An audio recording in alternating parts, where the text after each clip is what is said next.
What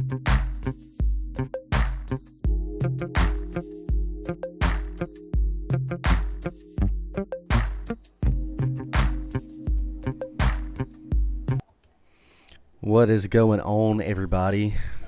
This is the next installment of 2 Minute Drill, episode 6. I am Tyler Morrow. We have Ben Bonner here and Cole Bonner. Colin Lockhart is out dealing with some family stuff this evening, so it's just going to be us three guys on this episode tonight.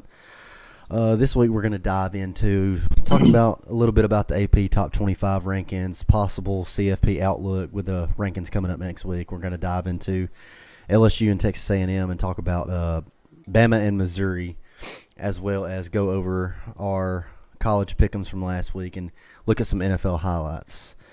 So with that being said, we're just going to dive right into it tonight, guys. We're just going to go for it. So AP Top 25 came out roughly, 12 hours ago or so, with Oregon taking the top spot this week. Oregon is 8-0 on the year. Obviously, there's only, I think, 6 or 7 undefeateds left, but Oregon is the top dog. They should be. Yeah, they're killing everybody, man. They definitely have the most top 25 wins under their belt. They got 3. They beat Ohio State. They beat Boise State. And they've got one more. I can't remember who it is. Illinois. All of them have to play each other, so like towards the end. Yeah. But should be interesting to see how that plays out. Penn State and them. If Oregon continues on the streak and the road that they're on, I mean, obviously they'll be the number 1 overall. But like you said, I'm not really sure the Big Ten standings. I think it's them and Ohio State still, or them and Penn State right now. Yeah. But after this week, it'll be, things will kind of shake down in the Big Ten with Penn State and Ohio State having to play each other this week. But yeah, and I mean, who's to say they don't?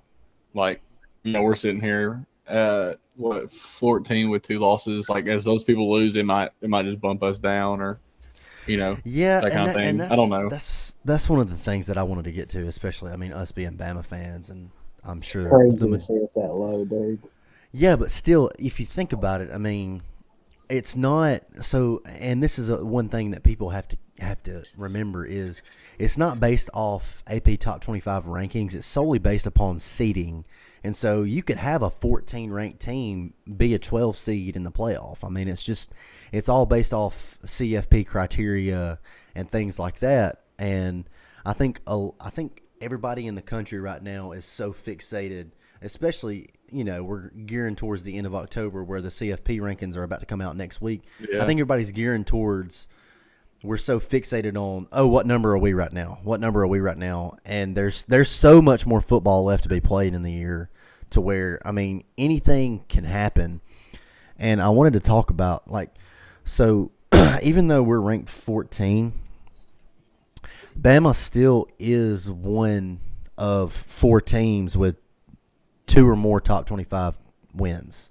So, I think there's only 4 teams with top 25 wins, and we're one of them. So, it's us, and we've got Georgia and Missouri this past week.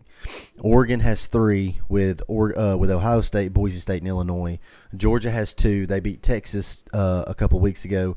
And Clemson, I think, was ranked 14th at the beginning of the season when they beat them.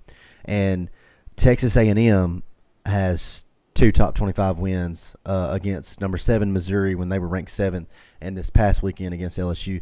So, I mean, if we're looking at that criteria and things like that, we do have 2 of the better wins in all of college football to where, I think if we do our jobs and if we went out, certainly there's a conversation to be had, about deserving the best 12 teams to get in. And then obviously we know the new precedent that's been set with the top 4 teams of the Power 5 group getting a bye. So it's just a lot of things to consider. Yeah, I mean, what do you think about, because I'm sitting here looking at these standings, there's Indiana, Penn State, I think, who else is on this list? Pittsburgh, all these undefeated teams. Like this thing's it's gonna get Well, interesting. Yeah, it it is. Like I know a It lot of them have to play each is. other, but And I think you also have to take into account of strength of schedule.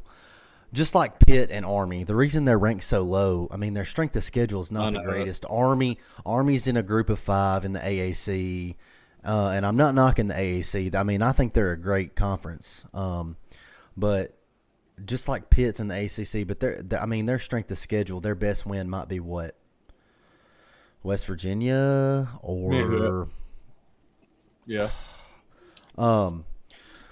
But that's just another thing to consider with all the undefeateds is, I mean, you're going to have either Penn State or Ohio State.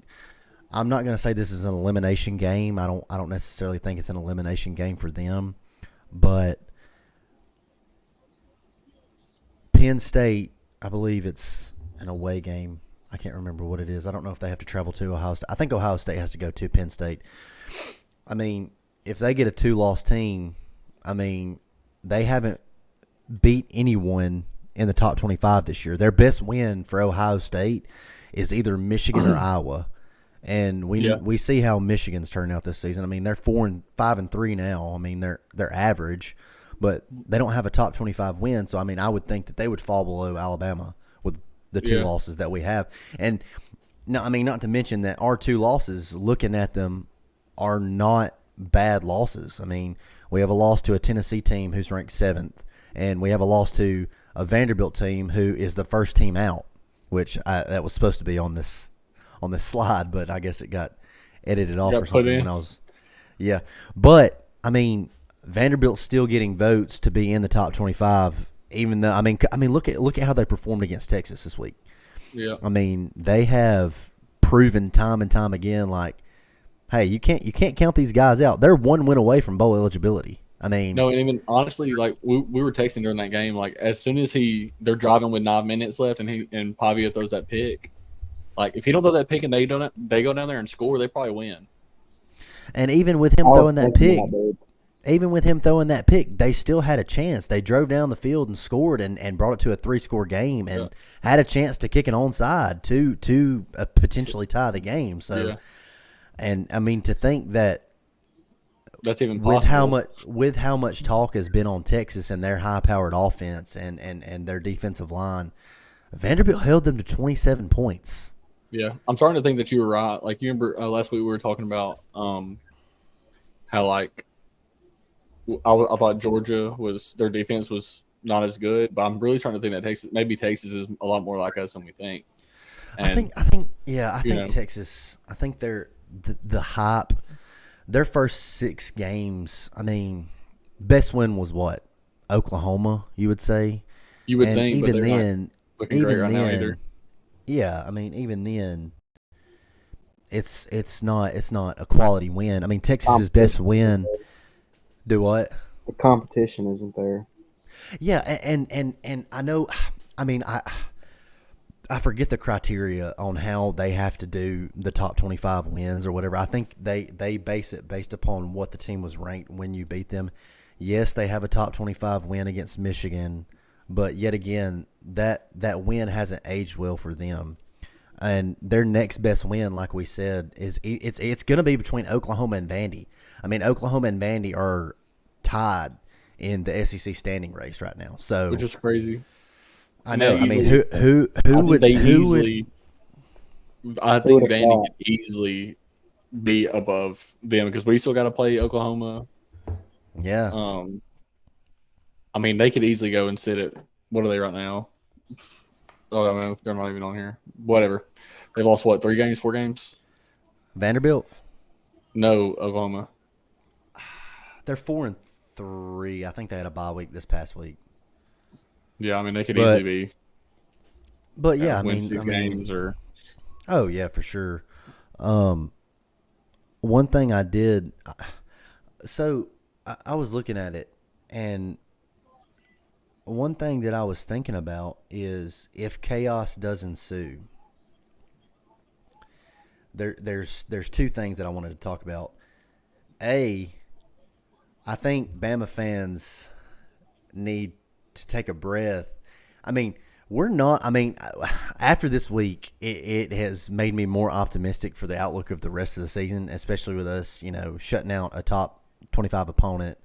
Granted, it was Mizzou. They've kind of been on a decline here lately. Yes, Brady Cook may or may not have been 100%, but still, we did some things in the game that we'll talk about later that were super impressive. But Bama still has a chance to make the SEC championship, guys. I mean, now I'm not saying that it's going to happen. A lot has to happen in our favor, but think about this: who's top dog in the SEC right now? A&M, which is a whole nother story. I mean, they're nuts, dude. I mean, it's great for the A&M program. It's nice or whatever, but you also have to look at the competition that they've played and who they've played against. Their road has been the easiest road in the SEC. Up until the LSU game this past weekend, their competition has been, I mean, they lost to Notre Dame at home the first game of the season, and then they played McNeese, then they played Florida, then they played Bowling Green. They barely skated by Bowling Green, 26-20. They traveled. Barely beat Arkansas, 21-17. They finally kind of had a coming out of their shell, and they whopped Mizzou 41-10. But yet again, was that more or less of Mizzou being overrated at the time and their competition because they struggled with Vandy and they struggled with Boston College? I mean, so it's all these factors that you got to look at, and I mean, Texas A&M. I mean, their program's happy. I mean, this is the first time in a long time that they've been able to win these big games like this. But yet again, seeing them against you. Go ahead. No, go. You got it. I was like, I think I'm excited to see them 1 against South Carolina and 2 against Texas the last game of the year, because I feel like after watching us play out or South Carolina, it'll be easier for us to kind of gauge and see how good they really are, and then them. Then going to play Texas, at the end of the year when everybody's playing their best football, it's going to be fun to watch. So I mean, and not to mention this was their first true competition of the year, and they drew them at a night game at home. I mean, so you've got a little advantage there with the crowds and things like that. But for Bama to make the SEC championship, Texas A&M wins out, beats Texas. Alabama has to beat LSU and Oklahoma. So let's just say we win out. And if Tennessee loses to Georgia and to Vanderbilt, we're in Atlanta with Texas A&M. I mean, it's not that crazy. It's really not that crazy to think about. I mean, it's not like this elaborate multiple. Wait, so what? Hold on. What happens to Georgia in that situation? All right, so Georgia's 4-1 right now, and we're 3-2 in the SEC. Put in the playoff. Yes, and because so here's how it would work. If Texas A&M wins out and beats Texas, Texas has 2 losses in the SEC. We would also have 2 losses if we win out. We would automatically get the precedent over Texas because we beat Georgia and they lost to Georgia. Right. Let's say Georgia wins out. They only have 1 loss in the SEC and we have 2. We would have the tiebreaker. Or I think Georgia would have to lose 1 more, 2. I can't remember. But if we beat them head to head, we have that over them. So if it came down to them or us, it's going to be us usually. Yes. And so unless Tennessee's 3-1 in the standings. They would have to lose to Georgia and to Vanderbilt, and they would be a wash. So I mean, it's not that far off. I mean, we're sitting here tied for 4th in the SEC standings with Arkansas at 3-2, but. I mean, LSU has 3 more SEC games to play. Tennessee still has to play Georgia and Vanderbilt. Texas, they still have to play Texas A&M. So, I mean, we're not far off of the question of going to Atlanta. Do I think we're going to go to Atlanta? Probably not. But I'm just saying that I'm telling you there's a chance.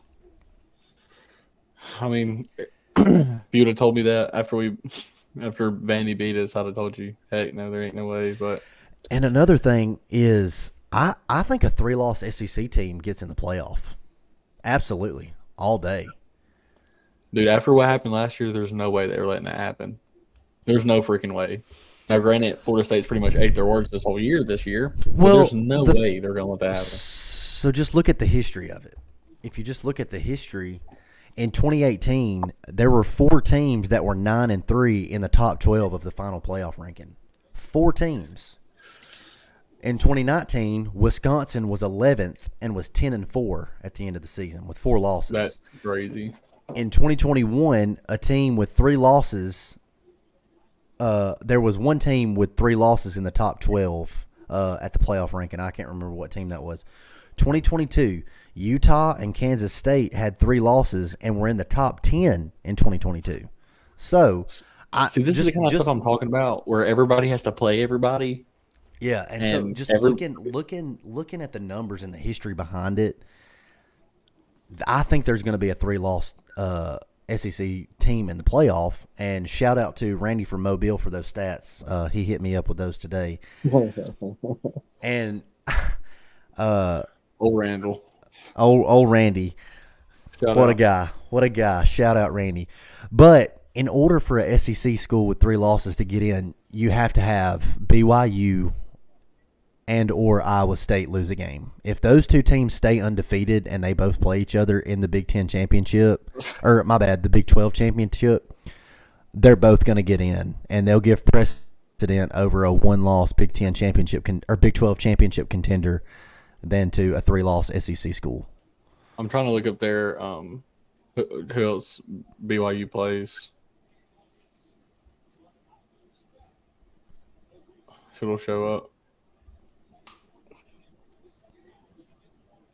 Yeah, I can't get it, but I can. Do you guys see a world where the BYU leads them to the college football playoff? I mean, it's not, you know. And you know what I'm talking about? There's a possibility, dude. Look, it's crazy that at one of the biggest Mormon churches in the United States, there is a Jewish man leading the fight into that thing, dude. That's wild. That is wild. Breaking down religious barriers right there. But I also think that in order to have a 3-loss SEC school, you would have to have other teams lose. So like we were talking about for Bama to make Atlanta, let's just say we lose to LSU, okay, and we have 3 losses, and I'm trying to create the scenario to where we get in. If Ole Miss loses to UGA, and if Texas A&M loses to South Carolina this week and to Texas, and Tennessee loses to UGA and Vanderbilt, well, you have UGA and Texas with 1 loss. They're a shoe-in. But then behind UGA and Texas, if all those other things happen, you would have 4 SEC schools with 3 losses after that. You would have Alabama, Tennessee, Texas A&M, and LSU all with 3 losses. And I mean, yes, given the head-to-heads, Tennessee and LSU would probably get the nod, but yeah. Alabama still has the best win in college football. So I think you would have to play that into effect. I mean, wouldn't you? Wouldn't you? Maybe, but some fans at the end of the day are going to be very heated.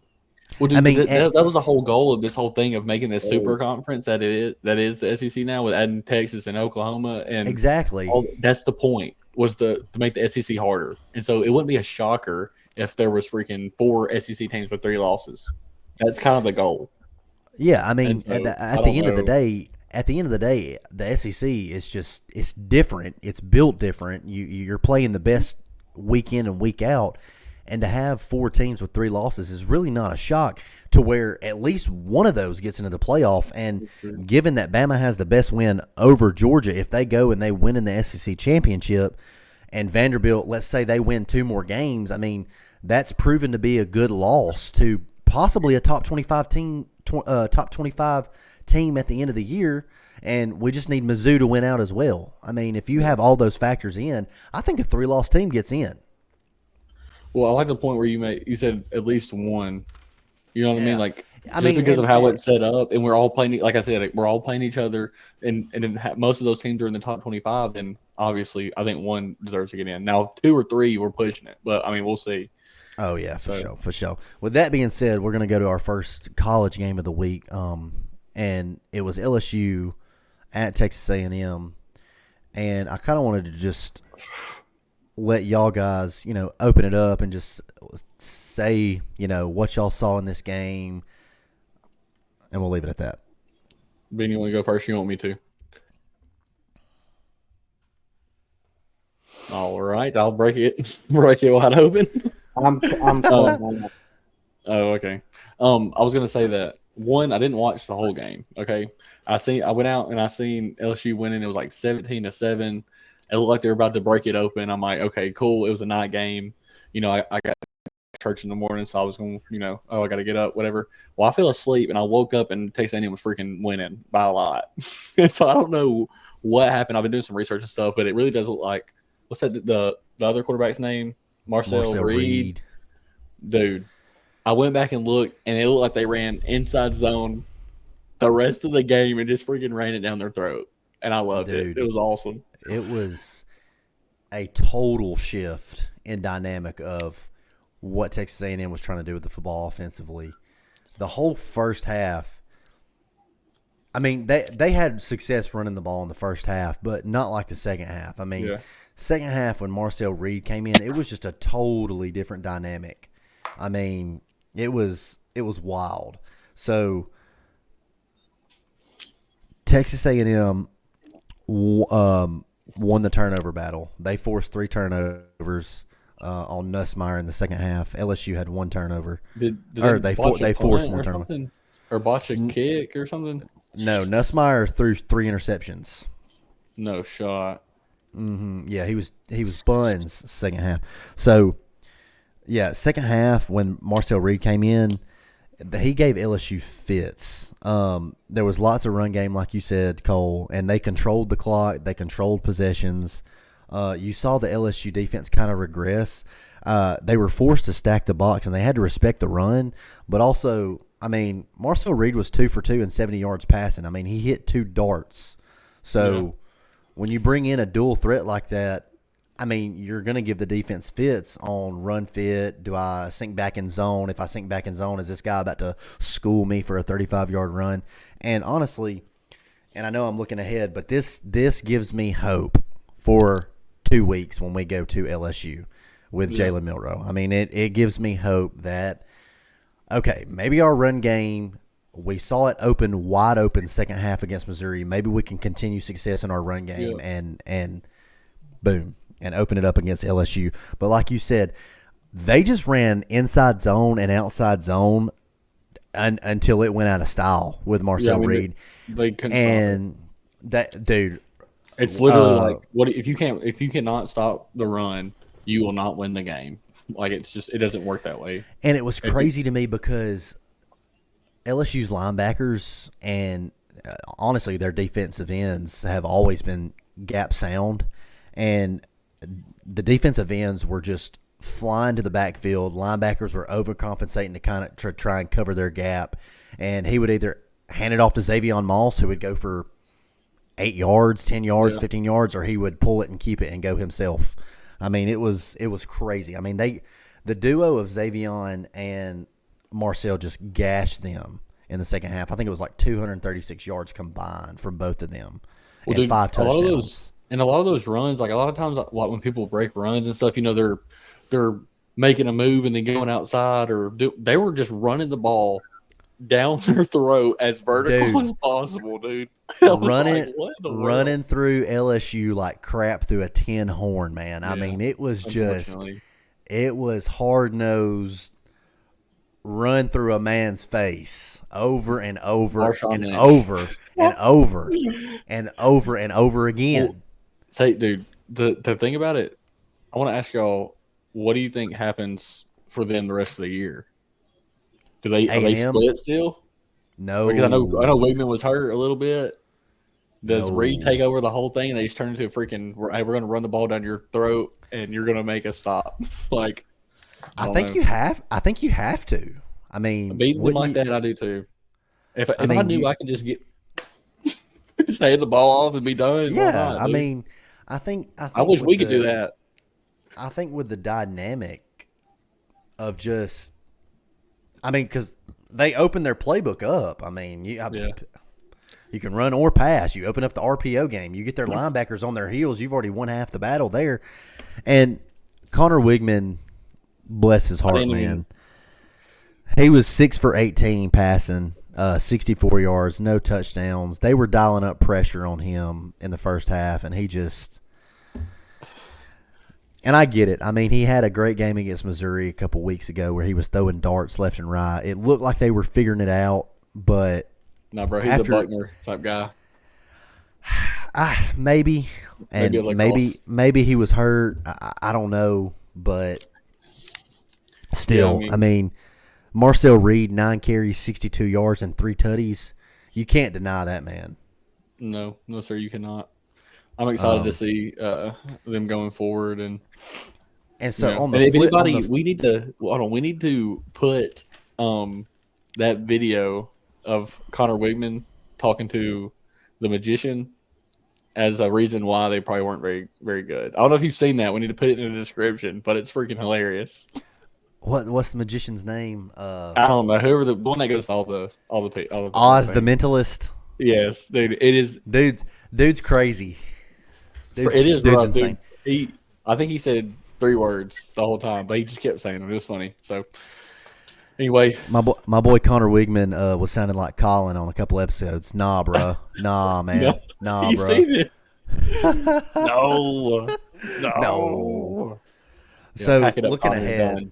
And we'll move to Bama after this last point, but I think that Texas A&M's defense, they gave you the blueprint on how to stop Nussmeier in the second half. When you dial up pressure and you force and you flush Nussmeier out to use his legs, he will cave and he will throw it up. He don't care.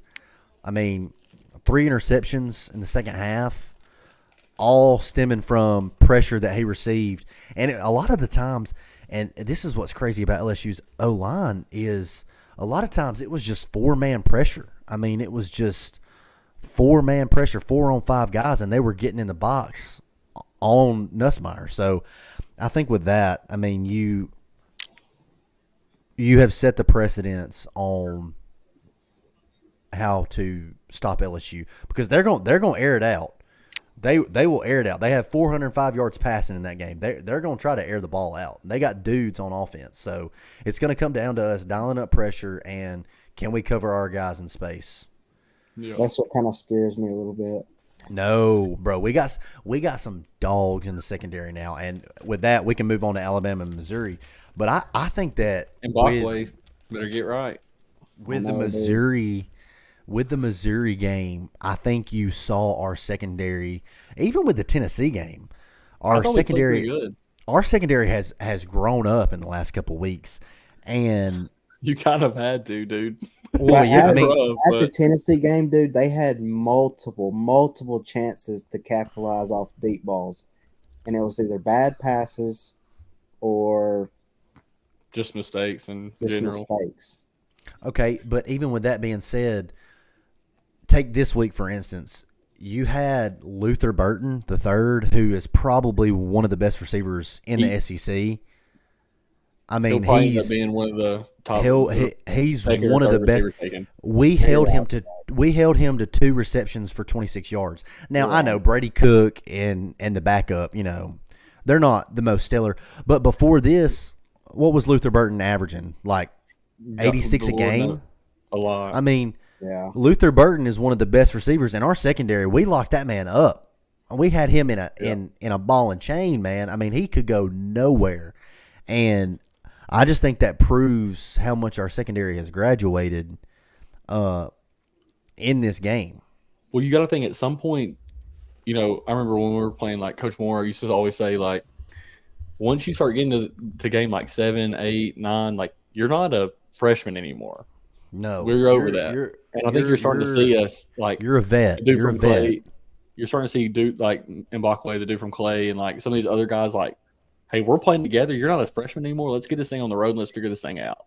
And so I think the more they play with more games they play with Womack, and I mean they'll figure it out. You know. Yeah, and I think Kane Womack has graduated to a different tier level of play calling, and I think he's starting to see.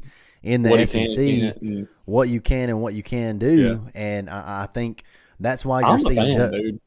I think that's why you're seeing Justin Jefferson play a lot more. He plays inside linebacker, and I think you're starting to see us gravitate not necessarily towards a 4-3, but where we have three guys, in that linebacker stance to where Justin Jefferson can also play kind of that rover star type guy to where he can go out in the flats, he can blitz on this, he can fill a gap here, and I think that we're starting to come into our identity on the defense. We'll figure it out. Where we have 2-3 picks. 3. Yeah, and I will say some of that is that backup quarterback from Mizzou he's rough, man. He struggled a lot. Now I'm not taking anything away. I'm sure great dude, great athlete, whatever, but it's a testament to both. Like, one, how bad he is, and two, how much better we have been.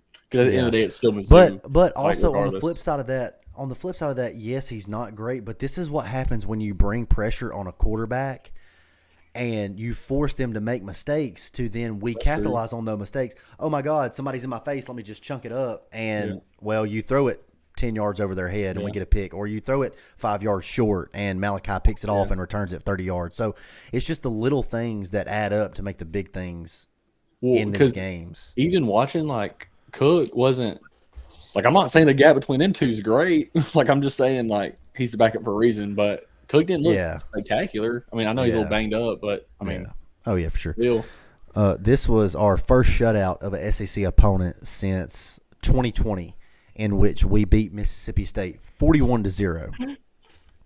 Golly, man. I know it felt good watching, for sure. But that's just a testament to the SEC. I mean, Yeah. And I was even proud in garbage time when our second-string defense had a goal line stand. I mean, and just – that was a big deal, dude. It just seems like our discipline – our ball key, our focus, it just seemed I think we gravitated back towards ourselves this week.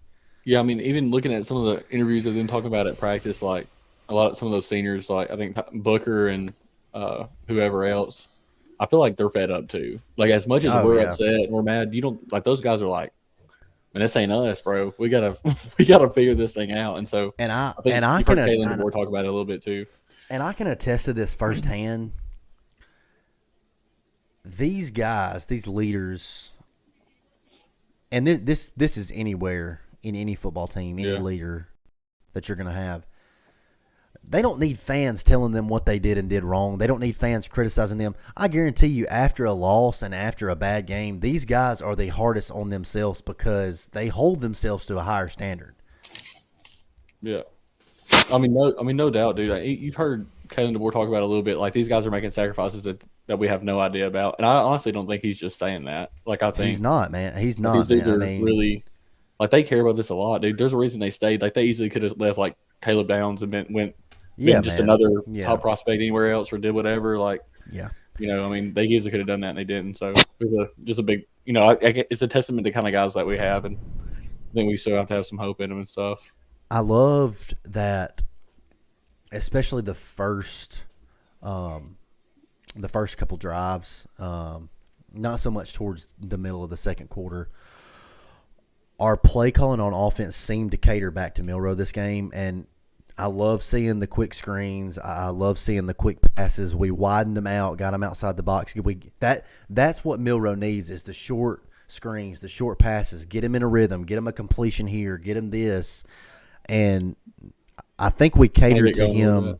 Yeah, that's his game is short passes and getting him out in space, creating opportunities to run read options, to hand the ball off. And I think that we finally played somewhat of a complimentary football game in the second half.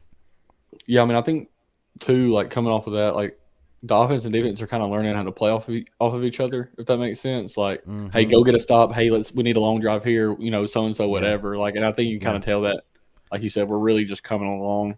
Yeah, and kind of buying into all things. This was the first game in 3 weeks where we played complimentary football to where we created a turnover. We scored off that turnover. Yeah. Okay, we get out there. We get off the field. We force a 3-and-out here, and then we get the ball back. We drive down, kick a field. I mean, it was what that does for a team is it's unmeasurable because once you get into a rhythm, and like even we've seen like you can't be when you're having a bad a drop pass or you have like a fumble or a snap go over something like the crap like that kills the drive. And so when you don't have some of that and you're able to build on it, you kind of get some confidence. And for somebody like Milroe, who honestly, coming in, he's gonna be the Heisman, all this different stuff, and then people are just dogging him 24/7. He may need a couple good drives to kind of get that confidence back up, which for sure. And I don't know, proud of him. Excited. So coming into this game, Missouri had the 4th best defense in the SEC. The 4th best. It's pretty good. They only averaged giving up 115 yards of rushing offense. We gashed them for almost 300 yards. We had 270 yards rushing. So Mizzou's pretty decent, and they're a decent opponent to play against, even if it is a home game. And for us to come out there and run the ball like we did, I mean, it's impressive. It's an impressive win. Now, I do think that our third down efficiency needs to be a lot better. We were 0 for 5 on third down in the first half, but a testament to our corrections and our adjustments, we were 2 for 4 on third down in the second half. And the reason that stat was so low in the second half, we were making plays on first and second down to where we were getting out of a series on first and second down, creating first downs. So I really think that our play calling advanced in the second half. Another stat, on third and fourth or less, Alabama is top 20th in the FBS in converting 3rd and 4 or less. But 3rd and 7 or longer, Alabama is dead last on converting those third down conversions. No way, dude. So that sounds terrible. It's bad. It really is, and it's a testament to you can't force Milroe to pocket pass on first down. If you got a good look, take it. That's fine. And we saw Milroe miss some wide open throws. There were a couple slips by the receiver, a couple drops by the receiver. But that's just a testament to your play calling on first and second down matters to not get you into third and long to then you have to pass it. So I think that's all stuff that they'll figure out as time goes on. They'll get to know Milroe better. Play calls will be better. Yeah, and like I said, the second half, the play calling was great. And just like we were talking about the complimentary, I mean, defense has stepped up. We're creating turnovers. We're bringing pressure. We have sound gap defense. We're getting off the field. Missouri was only 3 of 13 on third down this week. So we were getting off the field on third down. They were 23% on their third down conversion percentage, which is outstanding for our defense. Yeah. So, I mean, we've graduated. We've stepped up. Play calling does need to be better on third and long. We can't force Milroe to drop back and take 3-step drops because we know that either we're running 4 verts and forcing him to hold the ball, and we're not running complementary routes or whatever. Another thing that I think should be brought up is penalties are still hurting us. We had 7 penalties for 85 yards. Better than the week prior, but still a lot. I was about to say, I feel like that's better. Still a lot. And I wanted to bring this up to y'all and get y'all's opinion on it. What do y'all think about the referees this year? Like, for some reason, I don't know why, but this year it's just seemed like the referees just suck this year. I mean, you take a look at Texas last week. They made a bad call. Fans threw trash on the field, and they overturned the call. You take a look at all the roughing the passers that we've been called for this year to where the guy literally barely pats the dude on the shoulder and, flag. And you also look at questionable calls against Tennessee to where twice Ryan Williams was getting rode like a horse on the back of his shoulder pads, and there's no calls. And I'm not going to blame the refs for any loss or anything like that, but also the roughing the kicker this week. And not to mention the most controversial call was the unnecessary roughness on LT Overton in the first quarter. I mean, what do y'all think about refs this year? Ben, what do you think? I don't know. A part of me wants to say that just that the game is changing and they're trying to normalize being softer almost. Now the missed calls, missed calls are going to come here and there, but yeah, I mean, dude, I kind of agree with you, but I also think like I don't know what it is. Like I don't know if it's necessarily they're trying to be softer, but I think they're just like instead of just if and I feel like in later games it's like hey you let them play and if something crazy happens then you throw it sure, but it's instead of that it's more of like hey let's call it so we don't get in trouble so we don't And we don't miss one. and my whole thing with the unnecessary roughness call in this game was I don't know, Ben, you were at the game and I was at the game, and no, I couldn't even hear the whistle.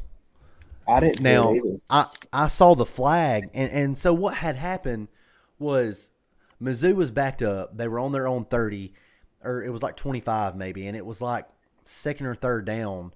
And the back judge is on the logo. He's 35, 40 yards away, and he tries to blow a whistle. It's a dead ball foul, delay a game, and nobody heard it. And you saw the offensive line and the defensive line. They kept playing the whole time. The whole time they kept going and kept playing, and that's why LT Overton tackled him when he did.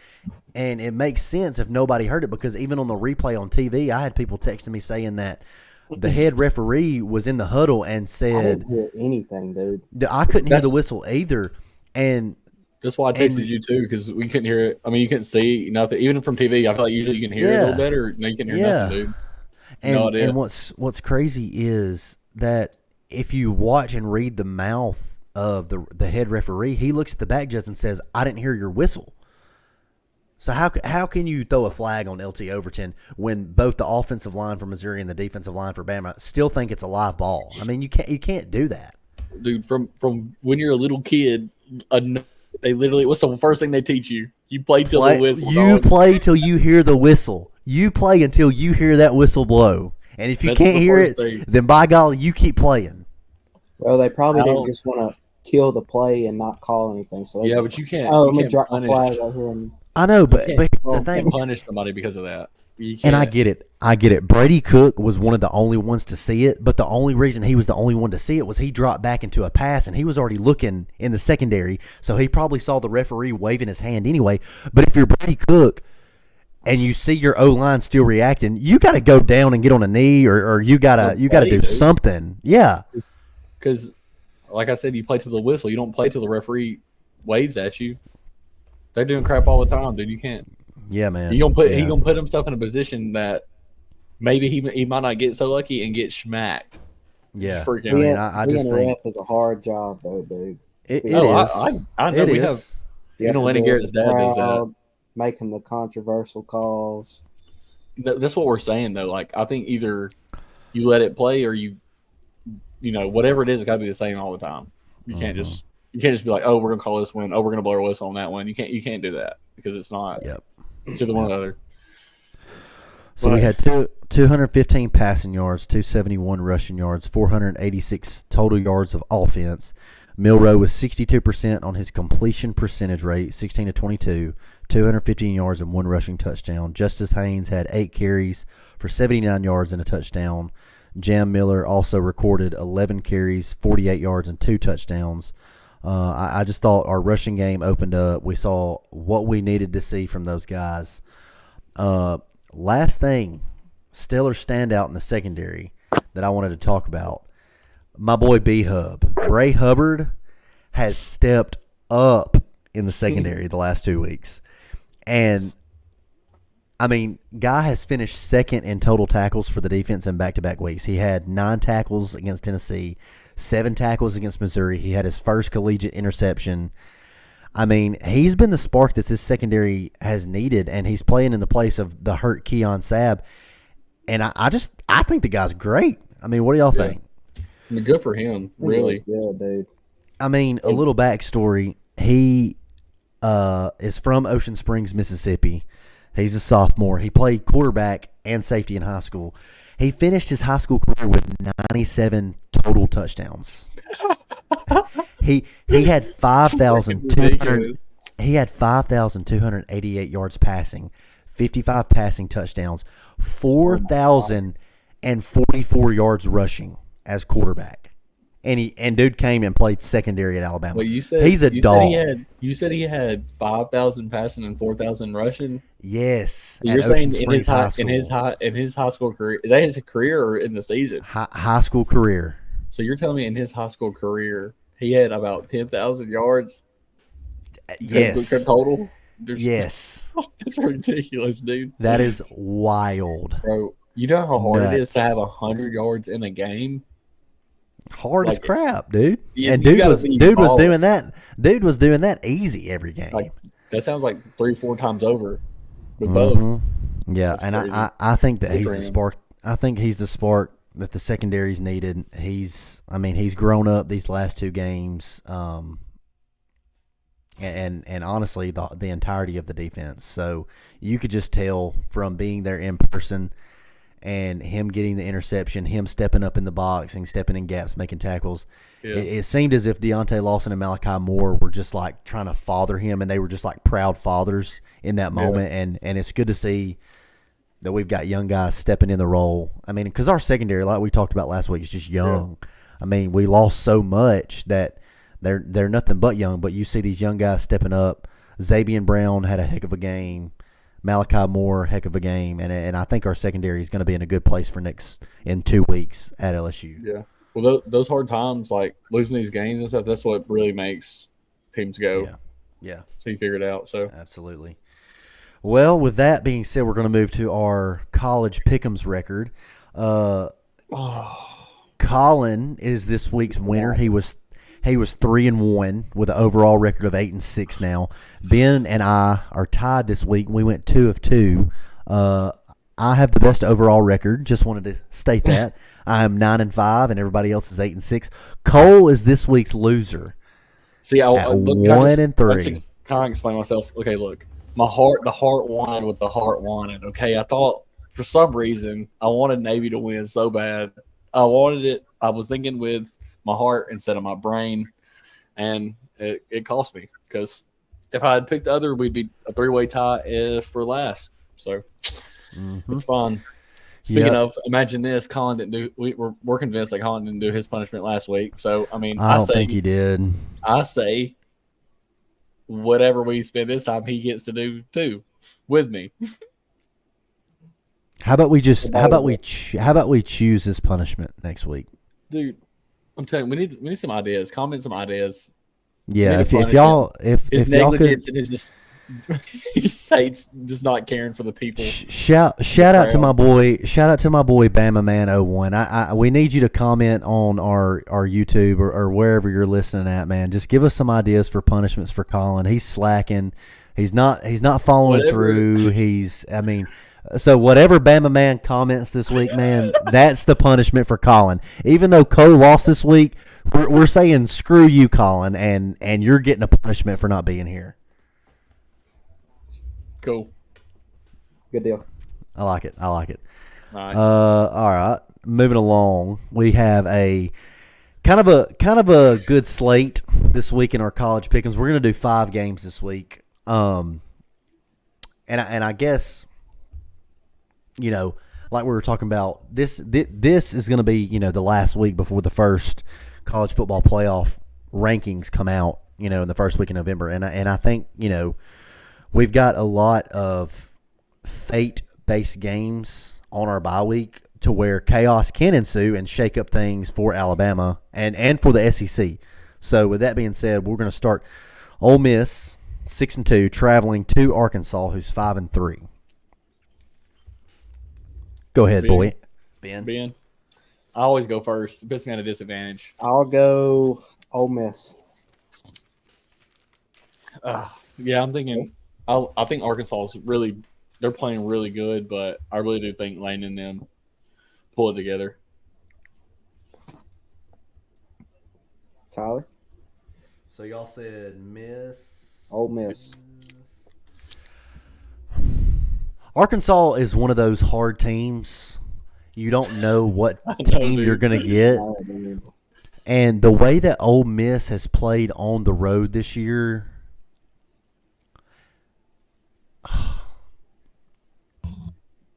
Nah, I'm gonna pick Lane and Ole Miss. I think their offense is too good for Arkansas's defense. But that being said, Arkansas's defense did hold Tennessee to 14 points. We'll see.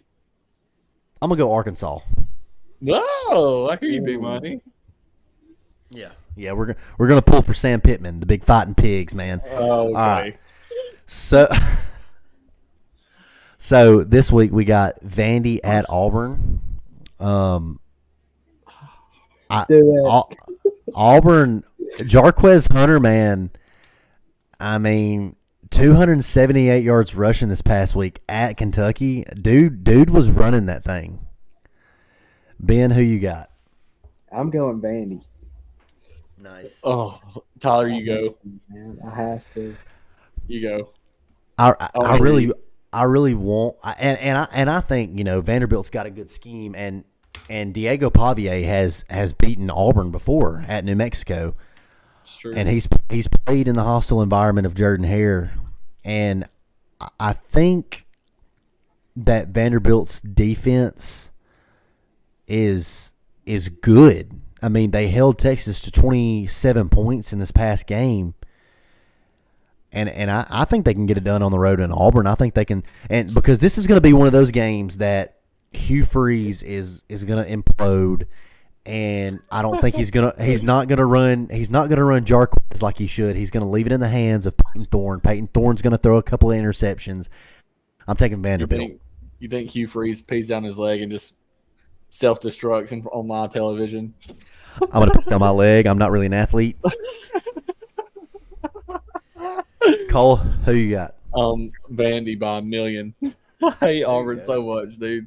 No, I'm the biggest Vanderbilt fan this week, man. Dude, I keep hopping off the train of I think Peyton Thorne is a halfway decent quarterback, and then the worst quarterback I've ever seen. If I have any enemy on this planet, it is Peyton Thorne. I don't know what it is, dog. I just can't. I can't root for him. He did pretty good this last game against Kentucky. I just can't, man. I know that it's like when he's decent, he's mid at best, and then when he's bad, he's so bad. So bad. All right. I've heard people say that he's the white Jalen Milroe. Okay, I'm done. The white Jalen Milroe? No, he is not. That's what I said. He is I know, not. Minus athleticism.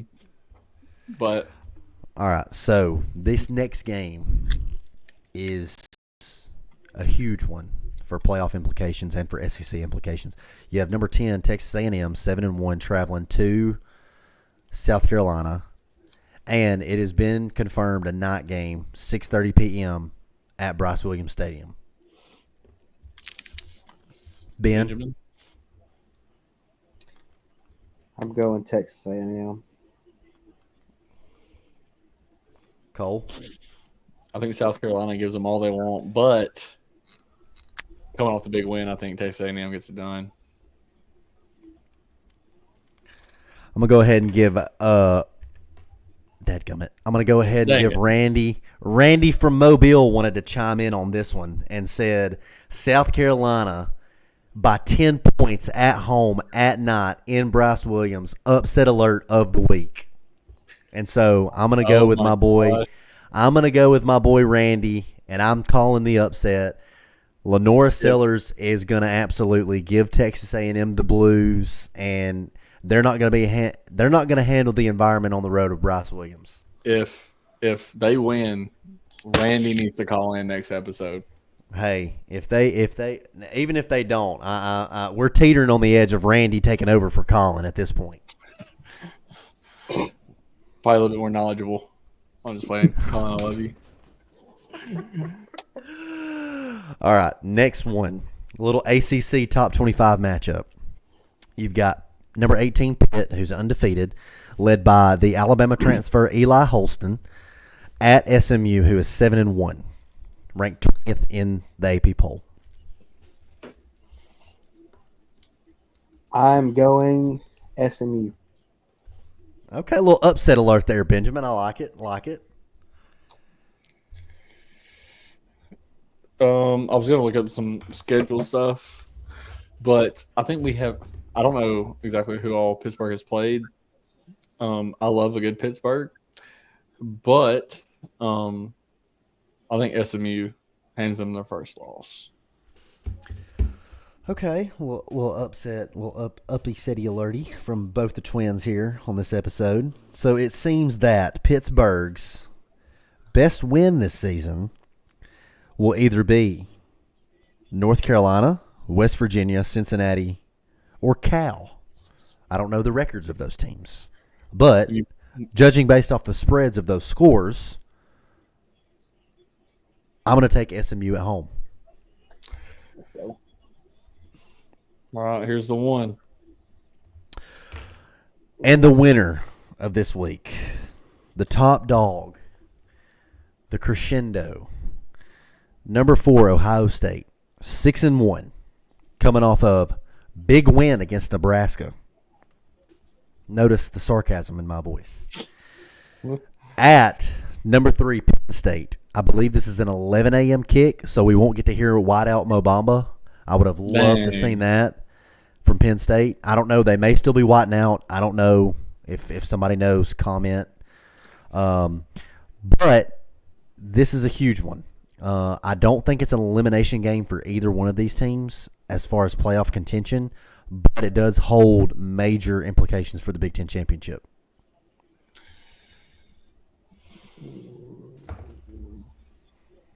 Benjamin Bonner, you're up. I'm going to go Do it, Ben. Ohio State. Okay. You're no fun. Okay. Coleman? Do I have to go second? I'm still thinking. I will if you want me to. I'll go ahead and go. I think that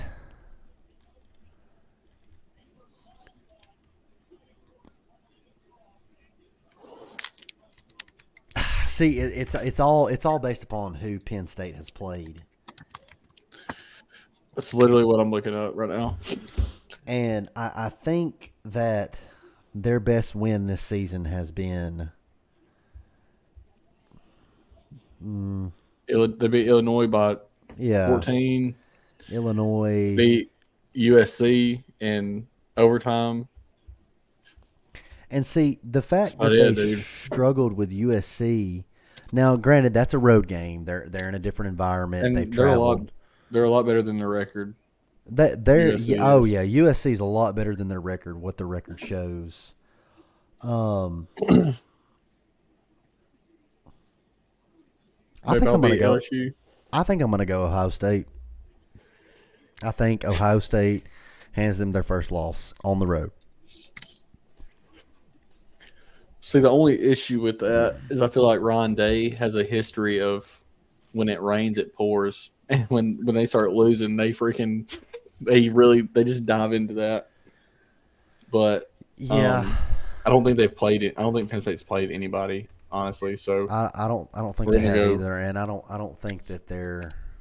I don't know. You know, I will say, let's go Ohio State. Yeah. And then I will text Colin and get his answers. That way we can keep up with the overall records for everyone, and hopefully he loses again this next week. So what does our picks look like right now? Are we all pretty much the same? So y'all picked Ole Miss. I picked Arkansas. We all picked Vanderbilt. Y'all picked Texas A&M. I picked South Carolina. We all picked SMU, and we all picked Ohio State. So y'all pretty much stayed the same, and that makes me want to switch mine. I'm the outlier on 2 games, so that makes me want to switch mine. We'll ride it out. Switch it, my boy. All right, it's everyone's favorite time of the segment. Ben's Trivial Trivia. What you got for us tonight, Ben? Lay it on us, Benjamin. Hold on. He's looking it up right now. No. I come prepared. No. Benjamin. Okay. I've got some. All right, let's hear them. Question number 1. Which NFL player famously lost part of their finger during a game but continued to play and became known for his toughness and resilience? Dude from the Giants. What the heck is his name? He got 4 fingers. It's not. Jason It's not. Pierre-Paul. No, it ain't him. He lost it to a firework. But this guy, Wait, what is it? What is it? It got caught in a face mask on the field, and he kept playing. Oh, I don't remember. Shoot, I didn't even listen to the whole question. When was this? I think he plays This for the was- 49ers. This was in 2017. Dude, So, this not oh my too long lord. ago. How do I not know this? Gosh, I love these questions. Ben, what is it? No. Give us a team. Cowboys. Dang it, son. Position. I have no idea. Tight end.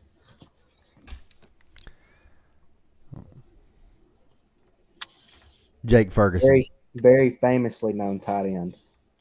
It was not Greg Olson. No. It was what's his face? Jason Witten. I meant whatever. That is correct. No way. I didn't know he lost his finger. I had no idea.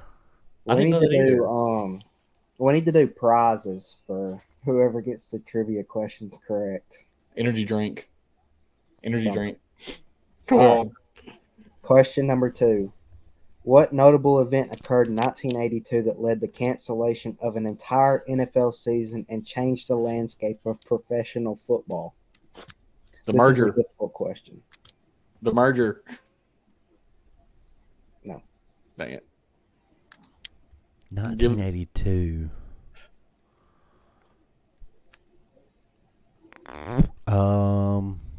This is a kind of hard one. Is it like? Does it have any political implications, or is it strictly just? I think it was. I don't know how to answer it without giving you the answer to the question. Berlin Wall. Did they You did guys ready they for the answer? have a strike, a lockout? Was it a player strike? Yes.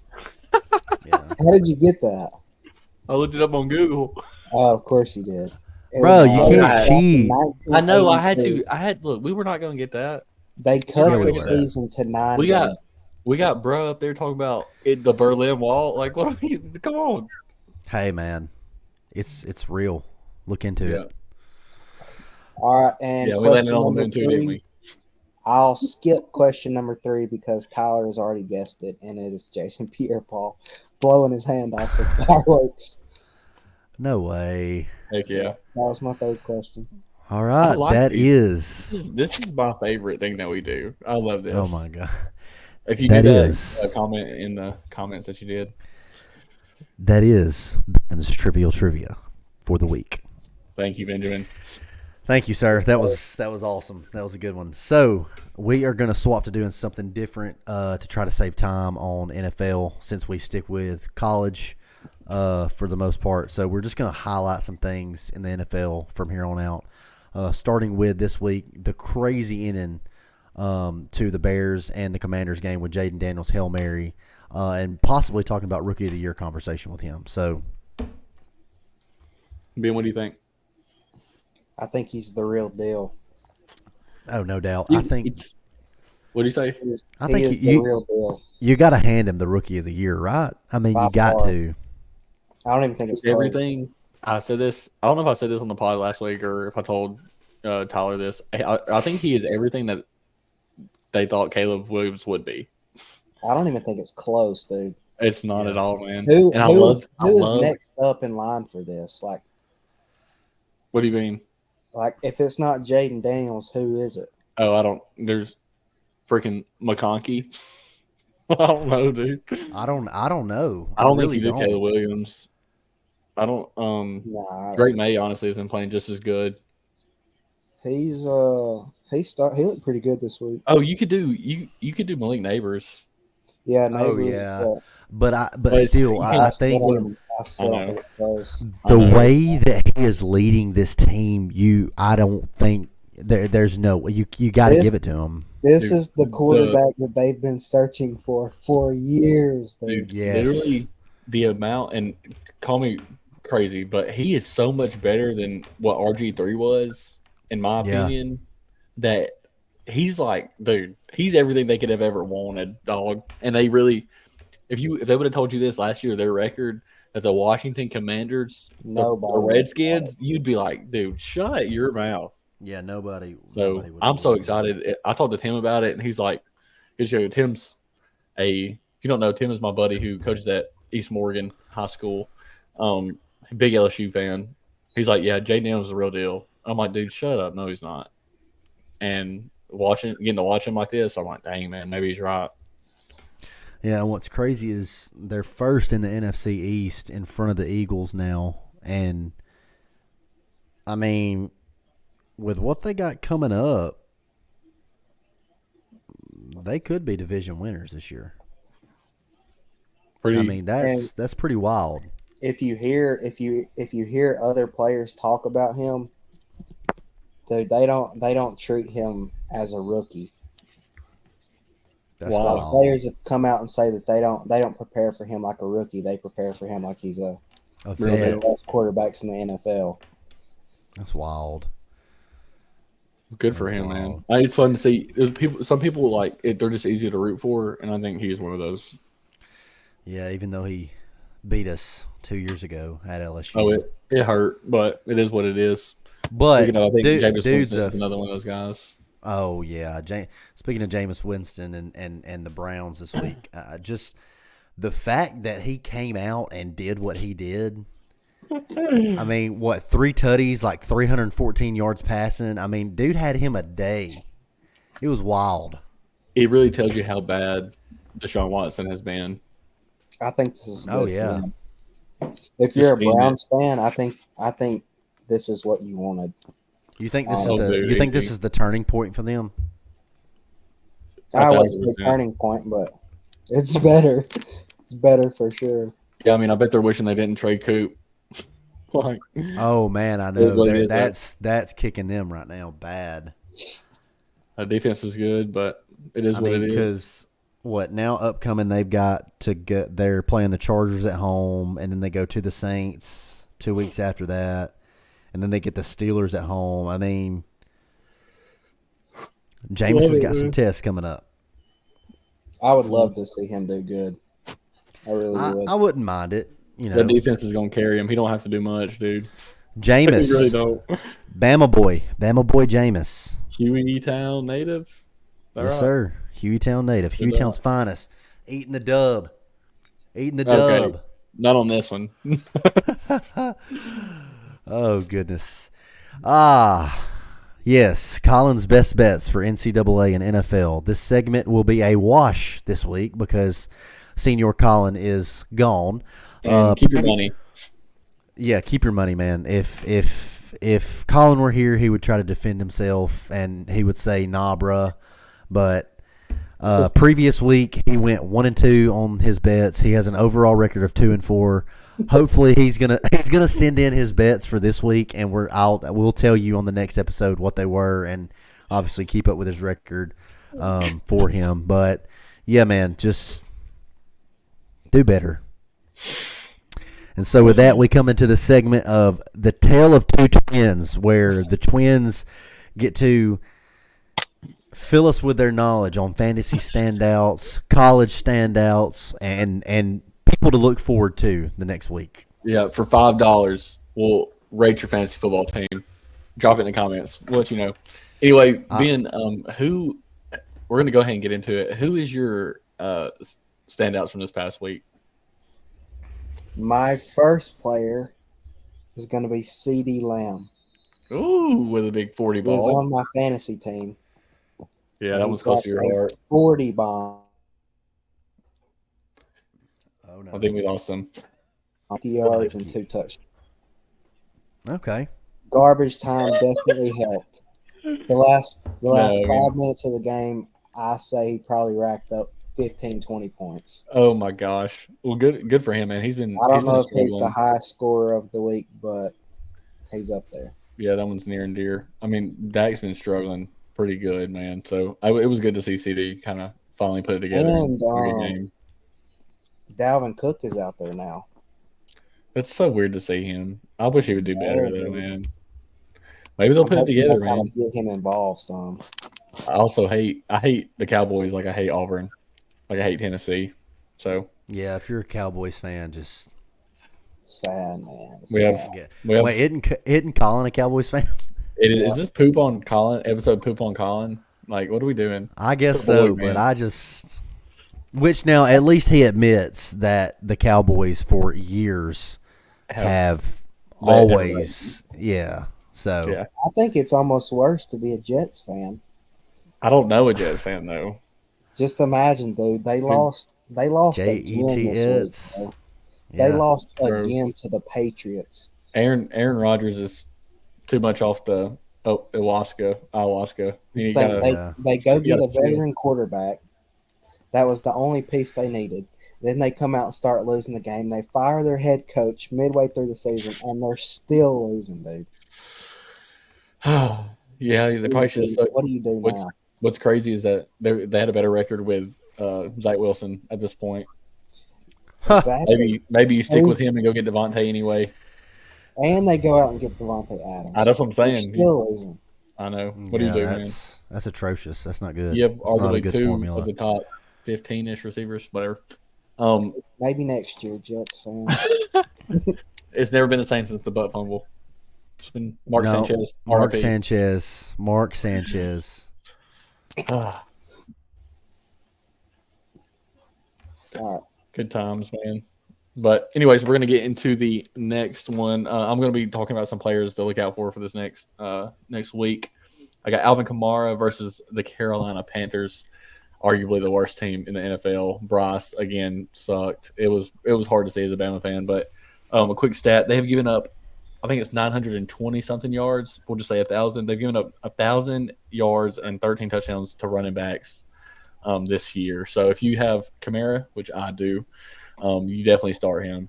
Obviously all the time, but definitely against the Panthers. So also want to talk about H&M versus the Bills.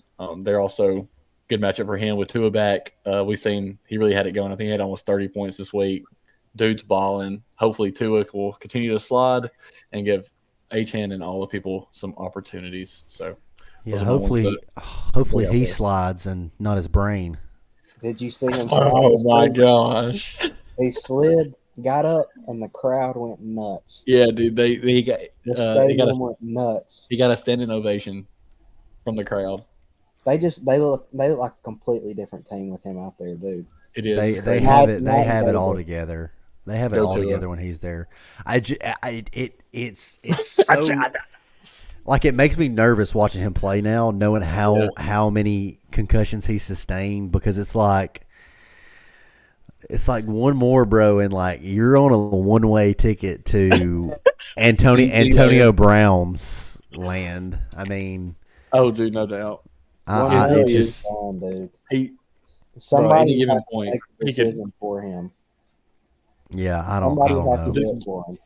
Let's hear me out though. So do you think defenses now know the significance of this, since it's been brought to light in the past couple of years of concussion protocols and trying to protect guys' head? Do you think defenses will go softer on him? Or do you think that they try to go for his head?